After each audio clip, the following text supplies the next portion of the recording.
Hello class, welcome back बच्चों। लो प्यारे बच्चों, स्टार्ट कर रहे हैं नया लेक्चर। बाबू सब सामने देखेंगे। लास्ट लेक्चर में बेटा हम चर्चा कर रहे थे एनईपीज और एनआईपीज सिंस 1991। सामने देखना बस। बाबू एनईपी मतलब न्यू इकोनॉमिक पॉलिसी, एनआईपी मतलब new industrial policy. New economic policy या न्यू इंडस्ट्रियल पॉलिसी सिंस 1991। बेटा ये थी क्या? ये थी एलपीजी, मतलब लिबरलाइजेशन, प्राइवेटाइजेशन एंड ग्लोबलाइजेशन। बाबू लिबरलाइजेशन पे उस दिन मैंने सारी चर्चा कर दी थी। आज मेरी चर्चा प्राइवेटाइजेशन और ग्लोबलाइजेशन पर रहेगी। बाबू लिबरलाइजेशन का डिक्शनरी मीनिंग था फ्रीडम। मैं बता देता हूं कौन कौन सी फ्रीडम दी गई एक ही बारी में बिना आपके गए। बाबू सबसे पहली फ्रीडम दी गई थी ending of licensing quota except in the 6 industries. कोई भी धंधा करना हो 1991 के बाद कर लो, कोई लाइसेंस नहीं चाहिए, बस 6 इंडस्ट्री में से एक नहीं होनी चाहिए आपकी। 6 इंडस्ट्री को आज भी लाइसेंसिंग की जरूरत है। वो 6 इंडस्ट्री के नाम कुछ ऐसे ऐसे हैं बाबू। अगर आपने liquor, tobacco, cigarette, arms and ammunition, industrial explosives, इन चीजों का धंधा करना है जो बेटा या तो सोसाइटी के लिए नेशनल थ्रेट बन सकती हैं या बेटा सेंसिटिव मुद्दे हैं, तो बाबू सरकार उनको प्रमोट नहीं करती। आज भी उनके लिए आपको लाइसेंस चाहिए ही चाहिए। बाबू एक और फ्रीडम दी गई थी, freedom in movement of goods and services, freedom in expansion and contraction of business, freedom in fixation of price of goods and services. 4 freedom दी गई थी, मैंने चारों का जिक्र करा, नाम ले दिया। मुझे इससे ज्यादा आपसे कुछ और चाहिए भी नहीं, ठीक है ना जी। लिबरलाइजेशन मेरा मुद्दा खत्म हो चुका था। प्राइवेटाइजेशन पे मैं आज आधा घंटा लगाऊंगा, ग्लोबलाइजेशन में 5 मिनट लगाऊंगा। मैं आपको बता देता हूं मेरे कोर्स में प्राइवेटाइजेशन का एक बहुत बड़ा पोर्शन है, ठीक है जी। मैं प्राइवेटाइजेशन पे आधा घंटा लगाऊंगा। आप पहले मेरी बात सुनेंगे, आपको ये भी नहीं पता नोट्स में हम कहां पर है, ठीक है जी। पहले पेज से चैप्टर शुरू नहीं हुआ, आप प्लीज सामने देखेंगे। बाबू चर्चा शुरू करता हूं 1991 से पहले की, तभी प्राइवेटाइजेशन समझा पाऊंगा। देखो, अगर गवर्नमेंट किसी भी एंटरप्राइज में 51% या उससे ज्यादा शेयर होल्ड करती है तो बेटा हम उस एंटरप्राइज को प्यार से बोलते हैं पीएसयूज। सरकार अगर किसी भी इंडस्ट्री में, किसी भी एंटरप्राइज में 51% या उससे ज्यादा शेयर होल्ड करती है ना, उससे बोलते हैं पीएसयूज। पीएसयूज मतलब पब्लिक सेक्टर अंडरटेकिंग, ऐसा ही बोलते हैं, पढ़ा है कभी आपने बाबू। इससे बोलते हैं पब्लिक सेक्टर अंडरटेकिंग। बेटा बिफोर 1991 एक समय इंडिया में ऐसे आया कि इंडिया में 243 इंडस्ट्री में सरकार 51% से ज्यादा शेयर होल्ड करती थी। 243 इंडस्ट्री। मैं आपको एक टर्म बता देता हूं, मुझे पता है अभी आप क्या सोच रहे होंगे। इंडस्ट्री का मतलब कंपनी नहीं होता।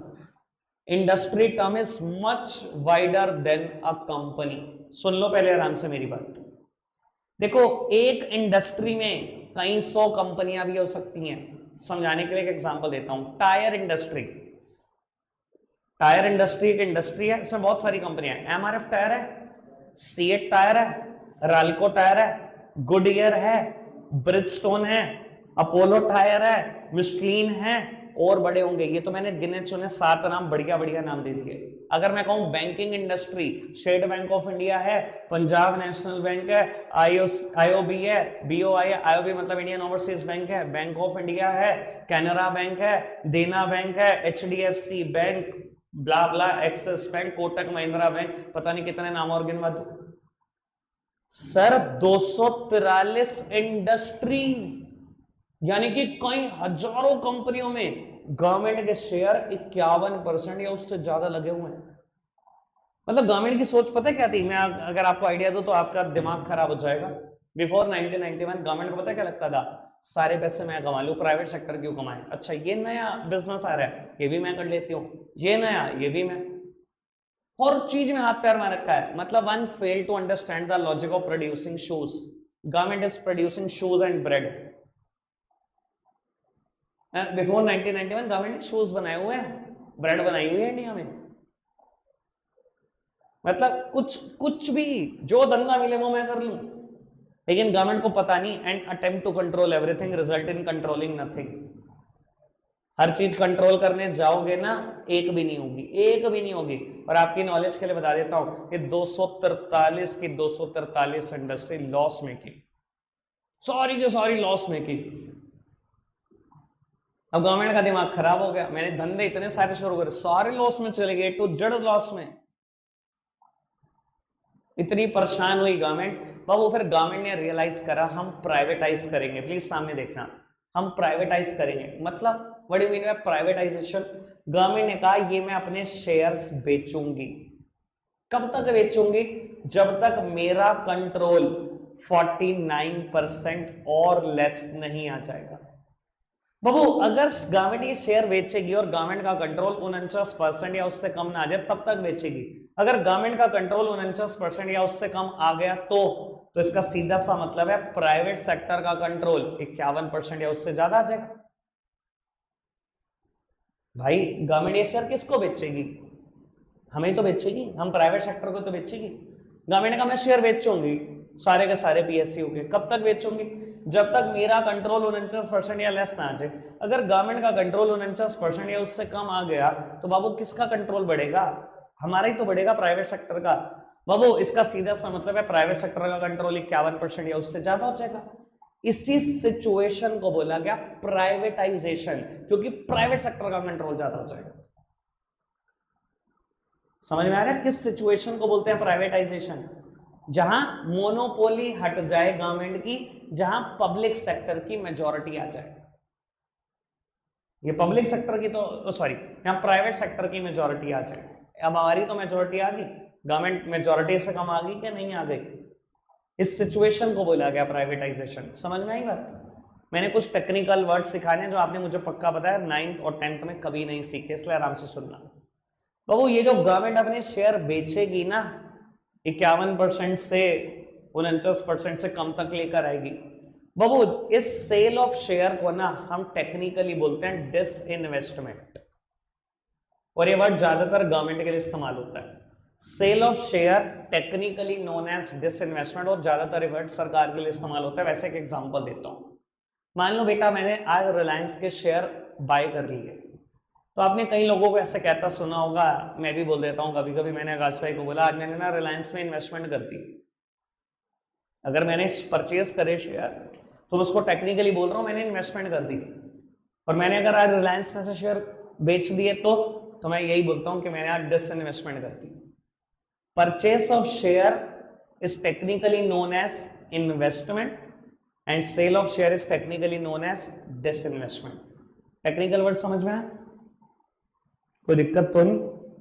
आगे बढ़ाए बात को। अच्छा बाबू अब सरकार की तो सोच ठीक थी, सरकार ने कहा मैं प्राइवेटाइजेशन करूंगी, अपना कंट्रोल कम करूंगी, प्राइवेट सेक्टर का कंट्रोल बढ़ाऊंगी। बेटा मुद्दा ये उठता है कौन गधा प्राइवेट सेक्टर में ऐसा है जो आपके शेयर खरीदेगा? लॉस मेकिंग कंपनी के शेयर खरीदना कौन चाहता है? आपको खरीदने? मैं आपको बताऊं लॉस मेकिंग कंपनियों के नाम। पेटीएम 1950 रुपए का शेयर आया था, 950 से भी कम रह गया, उसके बाद 400 रुपए का शेयर आ गया। खरीदना है लॉस मेकिंग कंपनी का शेयर? 1900 का खरीदोगे 400 का आ जाएगा, ठीक है? खरीदना है? लॉस मेकिंग कंपनियों के शेयर कौन प्राइवेट सेक्टर खरीदेगा? कौन गधा खरीदेगा? सरकार ने तो कह दिया मैं प्राइवेटाइजेशन करूंगी जी, मैं प्राइवेटाइजेशन करूंगी। आपके कहने से क्या होता है? इतना आसान था क्या प्राइवेटाइजेशन? मेरे को पूरी पीएचडी करानी है प्राइवेटाइजेशन पे, ध्यान रखना। नोट्स में भी नहीं लिखी होनी चाहिए, किसी किताब में नहीं लिखी होनी चाहिए, इतनी बातें बोलूंगा, सुनना आराम से। तो वो अब सरकार को ये तो समझ में आ गया कि इतना आसान नहीं है प्राइवेटाइजेशन। सरकार शेयर बेचने के लिए निकाले, कोई खरीदे ना, क्योंकि कंपनियां लॉस मेकिंग, जितनी ये लॉस मेकिंग कंपनियां थी ना, इनको टेक्निकली हम बोलते हैं सिक एंटरप्राइजेस। सिक एंटरप्राइजेस मतलब बेटा इनको बीमारी है। किस चीज की बीमारी है? लॉस मेकिंग की बीमारी है। कोई कंपनी 5 साल से लॉस मेकिंग में, कोई 10 साल से, कोई 15 साल से, कोई 20 साल में, लेकिन सरकार खींचती आ रही है। 5-5 साल से लॉस में चला रही है, 20-20 साल से लॉस में सरकार तब भी चला रही है। बीमार कंपनियां थी, बिल्कुल बीमार। तो बाबू इनके लिए एक डॉक्टर की जरूरत पड़ी, डॉक्टर संजीव मित्तल। बाबू बुलाया गया डॉक्टर संजीव मित्तल को। बाबू इनका संजीव मित्तल है BIFR, Board of Industrial and Financial Reconstruction. बाबू ये क्या चीज है? बाबू ये एक सरकार का इंस्टीट्यूट है, एक बोर्ड है जिसका काम है लॉस मेकिंग कंपनियों को प्रॉफिट मेकिंग कन्वर्ट करना। सुनना आराम से, रौनक छोड़ दे इसको भाई। बाबू क्या नाम है? Board of Industrial and Financial reconstruction. Board of Industrial and Financial reconstruction financially reconstruct करता है कंपनियों को। जितनी सरकार की लॉस मेकिंग कंपनियां होती हैं इसका काम होता है प्रॉफिट मेकिंग कन्वर्ट करना। और आपकी नॉलेज के लिए बता देता हूं, एयर इंडिया ने बिकने से पहले 2 बार मत्था टेका हुआ इसके पास। एयर इंडिया का नाम तो सबने ही सुना होगा ना, टाटा ने बाय कर लिया वो तो पता है 1.5 साल पहले। बाबू 2 बार मत्था टेक चुका है जब तक सरकार की कंपनी थी एयर इंडिया। इसने ही उसको कन्वर्ट करा 2 बार प्रॉफिट मेकिंग में।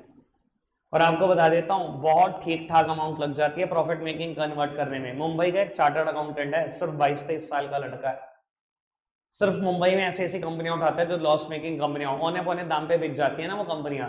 5 करोड़ लगाओ तो 1.25 करोड़ 2 करोड़ में कंपनियां खरीदता है। 1 साल भर काम करता है ऐसी कंपनियों के ऊपर, ठीक ठाक सा प्रॉफिट मेकिंग कन्वर्ट करता है, बेच देता है, 3-3 4-4 5-5 करोड़ रुपए ऐसे कमा लेता है। मतलब प्राइवेट सेक्टर में भी ऐसे लोग हैं जो काम करते हैं ऐसी चीजों पे। पर बाबू सरकार अपने सारे ऐसे काम किसको देती है? एक ही इंस्टीट्यूट को देती है, एक ही बोर्ड को देती है, board of Industrial and Financial Reconstruction. Babu 243 industries को यहाँ हैंड ओवर किया गया, सामने देखते रहना, 243 इंडस्ट्रीज को यहाँ हैंड ओवर किया गया BIFR ने। जितनी कंपनियां रिवाइव हो सकती थी, जिंदा हो सकती थी, प्रॉफिट मेकिंग हो सकती थी, कन्वर्ट करा। जैसे ही प्रॉफिट मेकिंग कन्वर्ट होती सरकार बेच खाती, एक के बाद एक प्रॉफिट मेकिंग कन्वर्ट होती रहती, बिकती रहती, एक के बाद एक प्रॉफिट मेकिंग कन्वर्ट होती रहती, बिकती रहती, प्राइवेटाइज होना शुरू हो गया। लेकिन बाबू कुछ एंटरप्राइजेस सीरियसली सिक थी, बहुत ज्यादा बीमार थी, बहुत ज्यादा लॉस मेकिंग थी। तो BIFR ने लिखित में दिया सरकार को कि ये कुछ एंटरप्राइजेस ऐसी हैं जो प्रॉफिट मेकिंग कन्वर्ट हो ही नहीं सकती, इनको तो आप क्लोज डाउन कर दो, शट डाउन कर दो, आपके पास ओनली ऑप्शन यही है। ठीक है ना? यानी कि जिनकी रीस्ट्रक्चरिंग और रिवाइविंग पॉसिबल थी, BIFR ने रिवाइव किया, उनको जिंदा किया, वो तो प्राइवेटाइज होती गई। जो नहीं हो पा रही थी बेटा उनको बंद करने के लिए कह दिया। लेकिन सरकार के सामने एक और समस्या थी बाबू, इंडिया एक ऐसी कंट्री जहां भर भर के लोग हैं और भर भर के लोग अनएम्प्लॉयड भी हैं। अब सरकार को एक डर सताने लगा, अगर मैं 10 इंडस्ट्री भी बंद कर दूं और उसमें काम कर रहे 5 लाख 10 लाख 20 लाख एम्प्लॉय भी हैं तो इनका होगा क्या? अगर मैंने इंडस्ट्री एंटरप्राइजेस बंद कर दिए 20-25 लाख लोग अनएम्प्लॉयड हो जाएंगे। तो सरकार ने ना बेटा एक फंड सेटअप करा जिसका नाम रखा गया नेशनल रिन्यूअल फंड। मैंने जितने भी टेक्निकल नाम लिखे हैं सब याद होने चाहिए बाबू। फंड का नाम रखा गया नेशनल रिन्यूअल फंड। देखो जब भी आप ये वर्ड सुनते हो ना, मुझे पक्का पता है भाई साहब टेंशन बढ़नी शुरू हो जाती है आपकी, क्या 12th क्लास के बच्चे की भी बढ़ जाती है फंड का नाम सुनते ही। मैं बाबू आपको सिंप्लिसिटी में एक बात बता देता हूं, जब भी आप किसी भी वर्ड के सामने फंड लगा देखो ना, समझ जाना it is a separate bank account, that's it. ये सिर्फ एक सेपरेट बैंक अकाउंट का नाम है, कोई भी कंफ्यूजन नहीं होनी चाहिए। कई बार आपने सुना है इंडिया में कोई नेचुरल कैलामिटी आ गई और बेटा आपको कहा गया प्राइम मिनिस्टर रिलीफ फंड में कंट्रीब्यूट करो, सुना है कभी नाम? प्राइम मिनिस्टर रिलीफ फंड, इसका मतलब क्या? कुछ अलग है, एक अलग बैंक अकाउंट खोला बस, का नाम रखा हुआ है बस। यहाँ पे जितना भी पैसा इस बैंक अकाउंट में इकट्ठा होगा वो नेचुरल कैलामिटी से जो अफेक्टेड लोग हैं उनकी भलाई के लिए इस्तेमाल होगा, दैट्स इट, बस इतना सा मतलब होता है उस चीज का। बाबू अब सरकार को लगा ये 20 लाख लोग अनएम्प्लॉयड होने वाले हैं, इनको ऐसे अनएम्प्लॉयड नहीं कर सकते। सरकार ने क्या करा, एक फंड सेटअप करा जिसका नाम रखा नेशनल रिन्यूअल फंड। करोड़ों रुपए कंट्रीब्यूट करे, करोड़ों रुपए, और बेटा उन 20 लाख लोगों को 3 महीने की एडवांस सैलरी दी कि हम अपनी एंटरप्राइजेस को बंद कर रहे हैं, 3 महीने की सैलरी हम आपको दे रहे हैं, 3 महीने में कहीं ना कहीं कोई जॉब ढूंढ लो या बिजनेस शुरू कर दो। और उसके बाद बेटा उन एंटरप्राइजेस को शट डाउन कर दिया गया। लेकिन सरकार ने बेटा 3 एंटरप्राइजेस को एक्सक्लूसिवली, सुनना बेटा मैं काम की बात बोल रहा हूं, 3 एंटरप्राइजेस को एक्सक्लूसिवली अपने पास रख लिया। मतलब पब्लिक सेक्टर में ही रहने दिया। एक्सक्लूसिवली का मतलब समझते हो? सिर्फ और सिर्फ गवर्नमेंट, सिर्फ और सिर्फ गवर्नमेंट। यानी कि बेटा ये 3 एंटरप्राइजेस ऐसी है जिसमें सरकार 100% शेयर होल्ड करती है। मैंने क्या बोला था, पीएसयू क्या होती है जहां 51% या उससे ज्यादा शेयर होल्ड करती है सरकार। सर 100% 51 से ज्यादा ही होता है ना, 100% वाली भी तो पीएसयू ही है ना। पता है आपको 3 नाम कौन कौन से? Very good. इंडियन रेलवे सबसे पहला और सबसे बड़ा नाम। आर्म्स सरकार के अलावा कोई नहीं बना सकता। हाँ जी। और न्यूक्लियर एनर्जी, एटॉमिक एनर्जी और न्यूक्लियर एनर्जी। मैं बताता हूं बात, सुनना भाई साहब। सर एक मिनट, मैंने क्या बोला बेटा, सरकार ने 3 चीजें एक्सक्लूसिवली अपने पास रखी हैं। एक्सक्लूसिवली मतलब सिर्फ और सिर्फ सरकार है, इसमें कोई दूसरा आ ही नहीं सकता कभी भी, ठीक है ना। अब मैं बाबू इस चीजों पे थोड़ा सा विचार फटाफट से व्यक्त कर देता हूं, फिर आगे की बात करता हूं। बाबू Indian railway, don't tell me compare कर लो इससे मेट्रो के साथ, कि मेट्रो तो वो कुछ प्राइवेट सेक्टर की है, या इसको ट्रैम्स के साथ कंपेयर कर लो। मुंबई में ना रोड्स पर चलती है ट्रेन, या ट्रैम्स बहुत अलग चीज है, इंडियन रेलवे बहुत अलग चीज है यार, कोई कंपैरिजन ही नहीं है। 100% शेयर सरकार के हैं और 100% ही सरकार के पास रहेंगे पूरी जिंदगी ताउम्र। इंडियन रेलवे में कोई नहीं आ सकता, कोई भी नहीं आ सकता।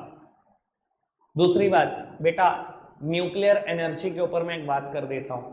सर देख लो, न्यूक्लियर वेपन कितने खतरनाक होते हैं, आपने पास्ट में कभी ना कभी हिरोशिमा और नागासाकी सुनाई है, ठीक है ना। मैं थोड़ा सा और कंट्रीब्यूट कर देता हूं आपकी नॉलेज में। बाबू हमारी बॉडी ना 60 डिग्री टेम्परेचर झेल नहीं सकती। जब जैसलमेर में 55-56 डिग्री टेम्परेचर हो जाता है ना, लोग कॉटन के कपड़े ना पूरे शरीर तक बांधते हैं, ऐसा लगता है स्किन जल जाएगी अभी, ठीक है ना। 60 डिग्री ने हम झेल नहीं सकते। जब न्यूक्लियर बॉम्ब ब्लास्ट होता है, आपको पता है अर्थ का टेम्परेचर कितना होता है? 1 लाख डिग्री सेल्सियस। चीतड़े भी नहीं मिलते इंसानों के, छोड़ो लोहे नहीं मिलते भाई, लोहे भी नहीं मिलते। आज तक हिरोशिमा और नागासाकी में जितने बच्चे पैदा होते हैं, एक भी सही पैदा नहीं होता। आज तक डिसेबल्ड पैदा होते हैं, किसी का हाथ नहीं है, किसी का पैर नहीं है, किसी की स्किन जली हुई है, ऐसे ही बच्चे पैदा होते हैं आज तक। आफ्टर इफेक्ट 70 सालों में, 100 सालों में खत्म नहीं होते न्यूक्लियर वेपन के। आपको लगता है इसमें किसी प्राइवेट सेक्टर को एंट्री देनी चाहिए? समझ गए होंगे आप मेरी बात, क्यों नहीं देनी चाहिए। मेरे को लगता है मैंने अच्छे से क्लियर करा, समझ में आ गई बात पक्का से। इधर देखो मेरी तरफ, अरे भाई इतने क्या जल्दी है तुम्हें, मैंने अभी खत्म नहीं किया, जब मैं बोलूंगा खत्म तो खत्म। प्राइवेट सेक्टर बहुत बड़ा टॉपिक है। हाँ जी बाबू, 3 इंडस्ट्री सरकार ने एक्सक्लूसिवली अपने लिए रिजर्व करी है ना। इंडियन रेलवे हो गया, आर्म्स हो गया, न्यूक्लियर एनर्जी हो गया, ये तो एक्सक्लूसिवली रिजर्व करी। कुछ इंडस्ट्री सरकार ने कहा एक्सक्लूसिवली मेरी नहीं है, पर हाँ मैं भी इसमें पार्टिसिपेट करूंगी, प्राइवेट सेक्टर आना चाहता है वो भी आ जाए। जैसे कि आज भी state Bank of India PSU में है, 51% से ज्यादा शेयर सरकार के पास है, पर बाबू प्राइवेट सेक्टर के पास भी शेयर है, शेयर मार्केट में बिकते हैं। Punjab National bank, Indian oil corporation IOC, BPCL, HPCL, IPCL, शायद आपने नाम सुने, ओएनजीसी, कोल इंडिया लिमिटेड, अभी भी सरकार के नाम पर 200 से ज्यादा कंपनियां जो पब्लिक सेक्टर में है, जिसमें प्राइवेट सेक्टर के भी शेयर है, सरकार के भी शेयर है। सरकार के शेयर 51% से ज्यादा हैं आज भी, और प्राइवेट सेक्टर के भी शेयर है उसके अंदर। पर एक्सक्लूसिवली सिर्फ 3 इंडस्ट्री ने, इसमें 100 के 100% शेयर सरकार के। समझ में आती है बात? एलआईसी का नाम सबने सुना है? Government is holding 96.5% share in LIC. 3.5% share सरकार ने 5 साल पहले ही बेचे। मेरे पास भी एलआईसी के शेयर है, 3.5% प्राइवेट सेक्टर में मैं भी शामिल हूं, और मैंने भी कसम खाई हुई है एलआईसी के शेयर पूरी जिंदगी नहीं बेचने, खरीद लेना आंखें बंद करके, मन तो कहीं नहीं जा रही है एलआईसी, बहुत कुछ देगी कमाकर। समझ में आती है बात? क्लियर है बात? बाबू इतना ही था पीएसयू पर मेरी चर्चा। मुझे बताओ ये जो मैंने 4 टर्म लिखी हैं ये सारी क्लियर है? फटाफट से बताओ। बहुत अच्छे से। सिक एंटरप्राइजेस क्या थी? सिक मतलब बीमार। बेटा किस क्या बीमारी थी इनको? लॉस मेकिंग की बीमारी थी, ठीक है ना। अब बाबू बीमारी है तो संजीव मित्तल भी होगा कोई ना कोई। बाबू इनका संजीव मित्तल कौन था? Board of Industrial and Financial reconstruction. Sir financially reconstruct करता था ये, गवर्नमेंट की लॉस मेकिंग कंपनियों को प्रॉफिट मेकिंग कन्वर्ट करता था। कोई और एग्जांपल याद ना है तो एयर इंडिया हमेशा ध्यान रखना है, ठीक है ना। एयर इंडिया ने 2-2 बार मत्था टेका हुआ है यहाँ पर, बहुत लॉस मेकिंग रही है एयर इंडिया, ठीक है जी। बाबू नेशनल रिन्यूअल फंड याद रहेगा, क्या था नेशनल रिन्यूअल फंड? बाबू जिन एंटरप्राइजेस को रिवाइव करना पॉसिबल नहीं था VIFR के लिए, तो उसके लिए उसने सरकार को कहा कि इनको बंद कर दो, क्लोज डाउन कर दो। और सरकार ने ऐसे ही क्लोज डाउन नहीं कर दिया, सीधा नेशनल रिन्यूअल फंड में करोड़ों रुपए कंट्रीब्यूट करे, 3-3 महीने के एडवांस सैलरी दी वर्कर को, फिर बंद किया, ठीक है। और बाबू डिसइन्वेस्टमेंट वर्ड याद रहेगा, sale of share technically known as disinvestment, ठीक है जी। अब मैं बाबू आपको बता देता हूं आपको पढ़ना क्या है फिलहाल। मैंने डाउनलोड किया रो तो बाबू पेज नंबर 10 पर ना प्लीज मैं इधर देखो, पहले बात सुन लो आराम से। पेज नंबर 10 पर एक टॉपिक स्टार्ट है, changing role of public sector. पहले मैं ये टॉपिक पूरा करूंगा, अभी मैंने इसमें शुरू की 5 हेडिंग नहीं कराई, 6 हेडिंग पूरी करा दी है। आपको पेज नंबर 11 पे लिखा हुआ जितना भी पोर्शन है, और बेटा पेज नंबर 12 तक जितना भी पोर्शन लिखा है सारा पढ़ दो। कुछ प्रॉब्लम्स आएंगी, वो प्रॉब्लम मैं एंटरटेन करूंगा, फिलहाल फटाफट से पढ़ दो। बाबू मैं पहले खुद से ही वो बातें डिस्कस कर देता हूं जो मुझे लगता है कि आपकी प्रॉब्लम आई होंगी। सबसे लास्ट बात MOU पे चर्चा कर देता हूं, memorandum of understanding. Babu memorandum of understanding ये कहता है कि आज जो भी एंटरप्राइजेस PSU में आपको दिखती हैं, पब्लिक सेक्टर में दिखती हैं, बाबू सरकार ने सारे एम्प्लॉइज के टारगेट फिक्स करने शुरू कर दिए हैं, उनके साथ MOU साइन होना शुरू हो चुका है। अगर बेटा वो टारगेट अचीव नहीं होते, they are accountable, they are responsible for that. सरकार भी जॉब छीनने लग गई है आज की तारीख में। आपने कई बार देखा है बेटा, और ऐसा आप पक्का देखा होगा कि आप देखते हो मार्च में ना ट्रैफिक पुलिस हद से ज्यादा चेकिंग शुरू कर देती है और हद से ज्यादा चालान करती है, और लोग कहते हैं कि 31 मार्च तक इनका टारगेट है, ये टारगेट पूरा करके मानेंगे। और टारगेट क्या होता है कि पिछले साल अगर हमने 100 करोड़ के चालान करे हैं तो इस साल 100 करोड़ क्रॉस करना है, वरना सरकार क्वेश्चन करेगी कि पिछले साल इससे ज्यादा थे, इस साल क्या जग मार रहे थे, कम कैसे होगी तुम्हारी परफॉर्मेंस। देखते हो ना, 11 महीने मस्ती करो, 1 महीने में सारे चालान, किसी की ना सुनो, फिर सुनवाई किसी की ना करो, चालान काटते रहो एक के बाद एक, टारगेट पूरे करो,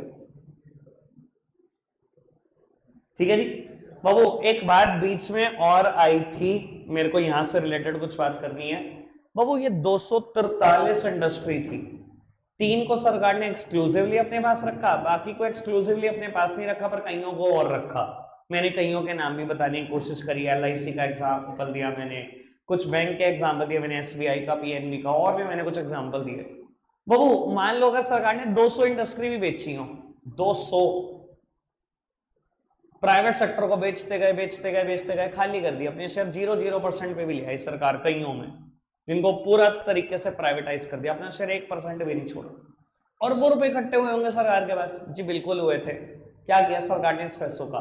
भैया हमारे ऊपर वर्ल्ड बैंक का कितना कर्जा था, कल मैंने इंट्रोडक्शन देकर बताया था कि हमारे ऊपर पहले ही कई बिलियन डॉलर का कर्जा था, और $7 बिलियन का हमने और लोन लिया था LPG लाने से तुरंत पहले।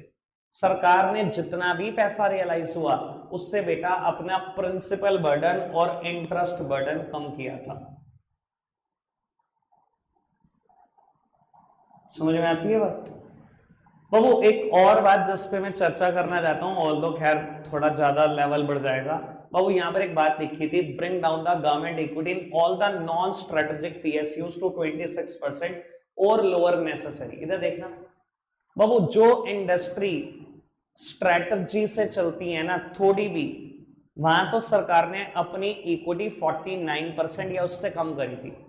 जहां स्ट्रेटजी की कोई जरूरत है, नॉन स्ट्रेटेजिक इंडस्ट्रीज हैं, वहां सरकार ने अपना शेयर और कम किया था, 26% और उससे भी कम कर दिया था। ये है इसका मतलब, बस और कुछ नहीं। यानी कि घूम फिर के हुआ तो प्राइवेटाइजेशन ही था, पर प्राइवेटाइजेशन भी एक्सट्रीम लेवल का, 74% है, उससे ज्यादा शेयर प्राइवेट सेक्टर के पास। इसके अलावा प्रॉब्लम बताओ, जो मेरे को लगता था प्रॉब्लम आएगी वो मैंने बता दी, और बताओ। बस हो गया।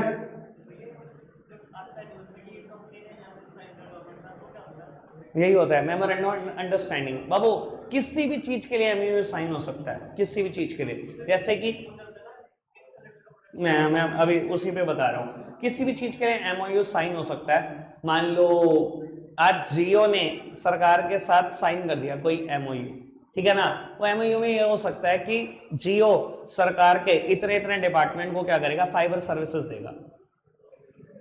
समझ गई बात? सरकार किसी भी चीज के लिए किसी भी कंपनी के साथ एमओयू साइन कर लेती है। इसका मतलब मोटा मोटा ये होता है कि किसी ना किसी को बिजनेस मिलेगा सरकार की वजह से। चलो जी, ठीक है जी, रखते हैं आज के लिए इतना ही है प्यारे बच्चों, बाय बाय।